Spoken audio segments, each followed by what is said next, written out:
What if I told you? You could become a millionaire without working hard. No soul-crushing business degrees, no soul-sucking 9-to-5 grind, no annoying hustle culture gurus yelling at you to rise and grind before the sun even wakes up. Well, great news. People have actually done it, and not just any people. People with some of the most ridiculous, dumbest, and downright questionable money-making schemes ever attempted. From selling nothing, literally nothing, to turning total nonsense into cold hard cash. Today we're diving into the weirdest ways people became millionaires, without actually trying. Alright, buckle up, Buttercup, because we're about to dive into the world's dumbest million-dollar ideas. First up, the Snuggie. It's a blanket with sleeves. That's it, seriously. If you want to stay warm and cuddly, then you need to put on a Snuggie. It's the blanket with sleeves that keeps you totally warm while your hands stay free. That's right! Perfect for men, women, and children love them too. And now, there's even a Snuggie for your dog. Available in a variety of hot new colors that'll keep you cozy from head to toe and totally warm wherever you go. Snuggie is available at retail stores everywhere. Then there's the pet rock. A rock. You buy a rock. As a pet. Don't even try to tell me you didn't beg your parents for one. The pet rock begins its life on the beaches of Baja California. Dahl is the man who created the pet rock. An idea, he says, whose time has come. It's been incredible. We mailed our first pet rocks to the stores October 1st, and by Christmas we'll have sold well over 1 million units. That kind of stuff just doesn't happen. But on the declining curve, we'll probably sell another 1 million or 2. And then you'll be out of the pet rock business. Then I'll be out of the rock business and into some other insane scheme. Or lying on a beach someplace not caring about it. Spokesmen for the May Company say that they are beginning to get returns of the pet rock. That one woman who bought one of these brought it back saying it was moving in the box when she bought it, but when she got it home, it stopped moving. Another wrote a letter to the store saying after she taught her rock a number of tricks, the rock died, and she had to give it a decent burial in the backyard. And who could forget those plastic things you stick on the back of your phone, pop sockets? The name is dumb, the product is arguably dumber, but they made a fortune. Most smartphones of today were just made to lie flat, until one man added a little pop. Here's Allie Ward to explain.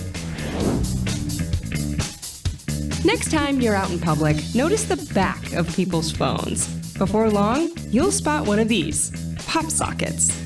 The decorative dots that are popular and practical are the product of this man's imagination. Meet David Barnett, college philosophy professor turned inventor. Well, a pop socket's grip is a collapsible doodad that sticks to the back of a phone. It's a circular shape, about 1.5 inches diameter, expands out about 1.5 inches so that you can use it as a grip and relax your hand when you're using your phone or your reader. David's non-traditional crowdfunding video deviated from other formulaic videos, and the attention it garnered led to curiosity. But wait, there's more. Remember Beanie Babies, those plush toys that everyone swore would be worth millions one day? Turns out most of them aren't. Forget the Tower of London and the changing of the guard. This is the real reason why Americans want to visit the capital. The Beanie Babies, the latest toy craze to hit the States. So why, you may ask, are Americans arriving by the plane load to snap them up in London? Well, it's because supplies are running desperately low in the States, because they're only sold as limited editions. Goldie! We don't have Goldie! Yes! This is a good one. We have that one. They're absolutely mad. They stand around the gondola and they'll look through, they'll pick them all up, put them all right down again. I mean, the amount of times you have to tidy them, in one day it's amazing. In the morning, you get piles and piles of them all together, and people come to the desk and they have about 50 different ones, and then they'll say, oh, have you got this one, have you got that one, and you have no idea because you haven't got a list of what you've got. So what is it about the Beanie Babes that's sending Americans into a spending frenzy? They just became crazy about them in the United States because they were an inexpensive item you could pick up at the mall for your child. And now they've become collector's items. For somebody back in the States, we're looking for a British Bear Beanie Baby that they can only find over here. So what is it about these Beanie Babies? I have no idea. And let's not forget the Tamagotchi. That little digital pet you constantly had to feed and clean up after, or it would die. digitally. Well, if it isn't Tamagotchi, her new favorite pet. Yes! So what's that make me, fish sticks? Oh, are you hungry? Oh, no. By all means, feed it. Play till your heart's content. Look, Goldie! I took good care of her, and she changed again. Change? How about changing some water here? Katie, Buzz is here! So Tamagotchi can pause. I can pause too. Want to see that again? Tamagotchi, the original virtual reality pet. Your care determines the pets you get from Bandai. The point is, sometimes the simplest, most ridiculous ideas are the ones that make the most money. So if you've got an idea that sounds completely insane, don't give up on it just yet. You never know, it might just make you a millionaire. But seriously, if you come up with $1 million idea, I want a cut, like a significant cut. We're friends, right? Alright, so maybe inventing things isn't your style, and that's perfectly fine. Not everyone is cut out to be an inventor or a creator of groundbreaking gadgets. That's cool, not everyone can be a regular Thomas Edison, the man who brought us the light bulb and so many other innovations. Or the guy who invented the Snuggie, that blanket with sleeves that took the world by storm. But fear not, my friend, because you can still get rich doing the weirdest jobs imaginable. Yes, you heard that right. The world is full of bizarre opportunities. Take this guy, for example, who made millions by standing in line for people. Yes, standing in line, you know, for those who are too important or lazy to waste their precious time. Hey, desperation breeds opportunity, and this guy seized it. Hi, I'm Robert Samuel. I'm a same old line dude.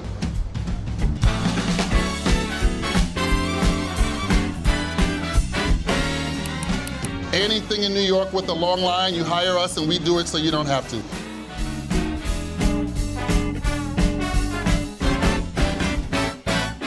Good morning. Professional line sitting for your next wait on the sidewalk. It's like Uber, but for standing in long lines. So you get more sleep, you get your tickets delivered to you, and you don't have to wait. Thank you. Enjoy your show. Good luck getting tickets. The first time I waited in line was a result of me posting a Craigslist ad to wait for someone's iPhone 5 back in 2012. I had lost my job about maybe 6 or 7 months in. I earned $325 as a result of waiting about 14 or 15 hours overnight. Oh my God, what time did you get here this morning? 5:30. Hire a professional line sitter next time. We wait for your wants. If it's raining, you have family visiting and you don't want to wait for them, you call us and we do the wait for you. All right, enjoy the show. And then there's this woman who made a killing by being a professional cuddler. Yes, people actually pay for hugs. Apparently, in this economy, even hugs come with a price tag. Sort of counterintuitive to be cuddling with somebody but not be friends. Actually, this isn't a friendship. This is a cuddle session and it's a service. My name is Saskia Larson and I'm a professional cuddlist on cuddlist.com.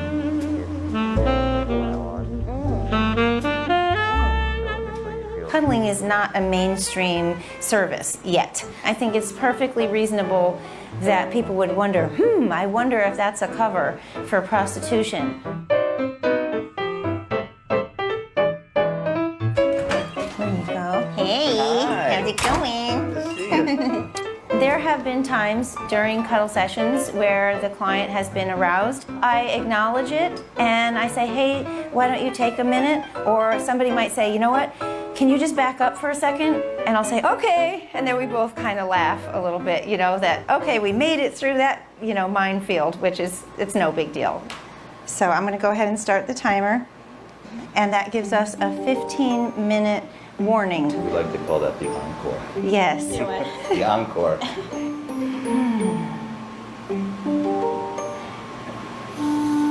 I think that touch is incredibly important, and I think deep down everybody knows that, but it gets ignored and it gets lost in this day and age and through cultural do's and don'ts. Ready, go! The first session was actually quite emotional for both of us. We first sat together holding hands and both kind of started to cry. Having the back of my head stroked reminded me of my childhood. Over time, when I cuddle with the same client, I get closer and closer to that client. But it gets weirder, much weirder. This woman actually made millions by selling his farts in a jar. Yes, you heard that correctly. Farts in a jar. Today, I'm going to be showing you a day in the life of a girl who sells her farts in a jar.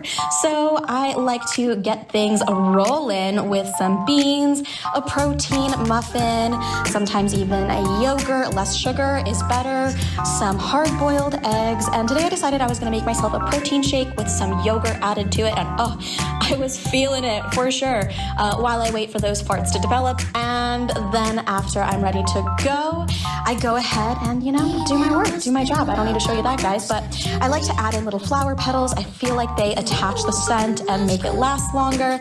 And when I'm finally finished with my jar, I like to leave a personalized note. What's up, everybody? It's Trevor, and today I'm going to be unboxing my favorite content creator and reality star, Stephanie Matto's farts in a jar. So without further ado, let's get to it. So the box, pretty standard box, pretty normal box. I don't smell anything, just smells like a box. So let's see what we got here. Ooh, there's like, can you see that? It's like lit up. It's like a backlit box. So nice presentation, I'd say A+ on presentation. Let's dig in and see what we got here. So we got a little bubble wrap, which is cool to protect the jar and the farts inside the jar, of course, because that's important. And then, hold on, here we go. And this is it. Drum roll, please. Here we go. I'm gonna open this up and we are gonna get a nice little whiff. All right, ready? I'm so excited.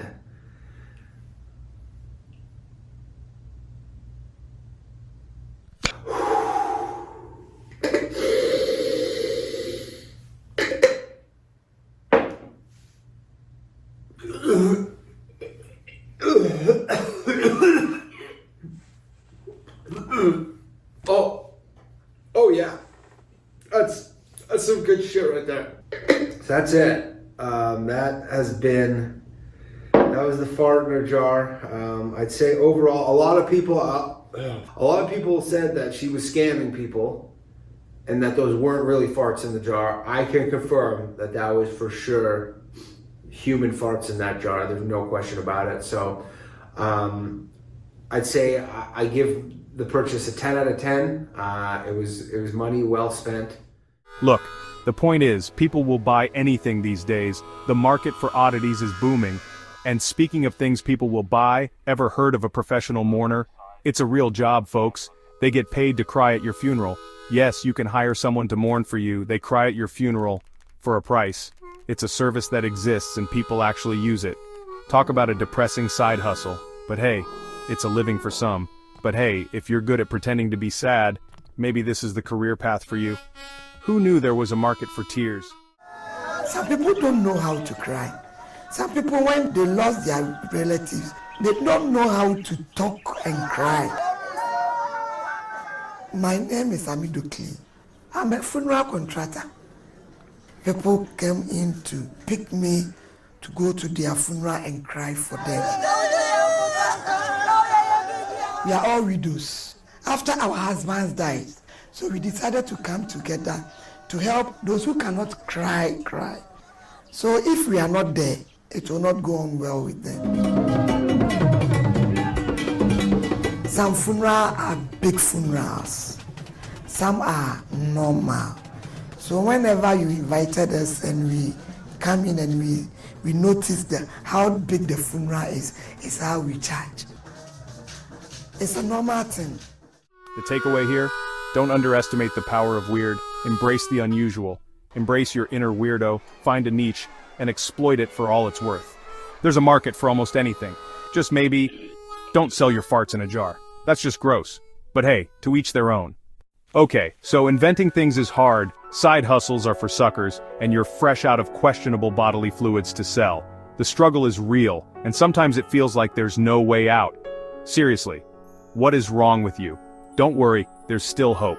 There's always that one dream we all cling to. We all have that one fantasy: winning the lottery, hitting the jackpot. The idea of instant wealth is intoxicating, becoming an overnight gazillionaire. But here's the thing about winning the lottery: it's not all sunshine and rainbows. It's more of a curse than a blessing, because statistically speaking, most lottery winners end up broke within a few years. The sudden influx of money can be overwhelming. Turns out, managing millions of dollars is harder than it looks. It's not just about having money, but knowing how to handle it. Take, for instance, Winning the lottery does make you happy for a little while, but one study found that after a few months, your overall happiness reverts to what it was before you won. For some lottery winners, all that money can cause greed and jealousy. Worst case scenario, Dee Dee Moore, found guilty of swindling and then killing Abraham Shakespeare after he won a $17 million jackpot. She buried him in the backyard. The lives of lottery winners is so fascinating, they even made a reality show about it. Lottery Changed My Life. Some of them hitting it big on the slot machines. Studies show that 70% of lottery winners, that's more than 2 out of 3, lose the bulk of it within a few years. Infamous lottery winner here, who went from rags to riches. Their story is a cautionary tale, and then back to rags again, all in the blink of an eye. They lost it all, faster than they could have ever imagined. They bought mansions, sports cars, islands. You name it, they bought it. The spending spree was endless. And then, just as quickly as it came, the money was gone. Poof, vanished. The dream turned into a nightmare. Turns out, when you're swimming in cash, everyone wants to be your friend. Suddenly, you're the most popular person around. And by friend, I mean leech looking to drain you dry. They come out of the woodwork, all with their hands out. The moral of the story? Money can't buy happiness. It can buy a lot of things, but not true contentment. But it can buy a lot of problems. Problems you never even knew existed until you had too much money. So, if you ever win the lottery, which you won't, because you're probably watching this instead of buying a ticket, be prepared. Do yourself a favor and hire a financial advisor. Someone who can help you navigate the treacherous waters of sudden wealth. Or, just give me the money. I promise I'll spend it wisely. After all, it's not about how much you have, but how you use it. Richard Lustig has won the grand prize 7 times. He advises any lottery winner to be careful. So the first thing you want to do is hire yourself a good accountant, a good financial planner, and a good lawyer. All right, we've talked about the winners, the dreamers, the lucky few who stumbled into a fortune. Those who, against all odds, found themselves swimming in money, often without even trying. And by stumbled, I mean tripped, face-planted, and somehow landed on a pile of cash. It's almost like the universe decided to play a cosmic joke and reward their clumsiness with riches. But let's get real for a second, because for every bizarre success story, there's a mountain of epic financial failures. These are the stories that make you cringe, laugh, and sometimes even cry. And trust me, some of these failures are so spectacularly dumb, so head-scratchingly idiotic, that you'll wonder how these people even manage to dress themselves in the morning. It's like watching a train wreck in slow motion. Take, for instance, the guy who tried to sell his soul on eBay. Yes, you heard that right. He actually thought someone would pay for his soul. The starting bid, $1. A single, solitary dollar for something that, according to many, is priceless. Spoiler alert, no one bought it. Not a single bid. Shocker, right? Shocker. Look, I'm all for capitalism, but even I have to draw the line at eternal damnation for a buck. Some things just aren't meant to be sold. So far, nobody's made a bid on the soul of Lori N., but her eBay ad gets a lot of hits, and that's encouraging. Lori was a passenger in a car hit by a drunk driver 5 years ago, in a coma for 3 weeks, stroke, broken hip, broken pelvis, leg, collarbone, sternum, ribs, collapsed lung, lost a breast, a freelance writer who can't write anymore. She gets by on part-time work. Lori figured since her body's shot, why not market her soul? What I'm going to deliver is the opportunity for someone to save my soul. They can save it through prayer, they can save it through conversion, and I'm also going to get them a certificate detailing the white and black marks on my soul. Sort of a spiritual Carfax, the good and the bad. And then there's the woman who sued McDonald's because she spilled hot coffee on herself. This case became infamous and is often cited in discussions about frivolous lawsuits. Look, I get it, hot coffee is hot. But the coffee was indeed scalding and she did suffer burns. But maybe just be more careful? Or perhaps companies should ensure their products are safe for consumption.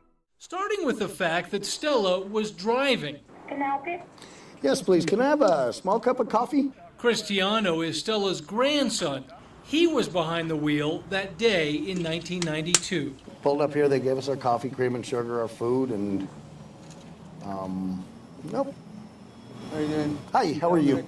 Stella was in the passenger seat of the Ford Probe, and even then, when the accident happened, the car wasn't moving. We pulled into pretty much the same exact spot and put it in park and just started organizing everything we had to do. That's when Stella spilled the coffee in her lap, soaking her terry cloth sweatpants. And next thing I know, Grandma started screaming. I looked over and I noticed the coffee cup had tilted over.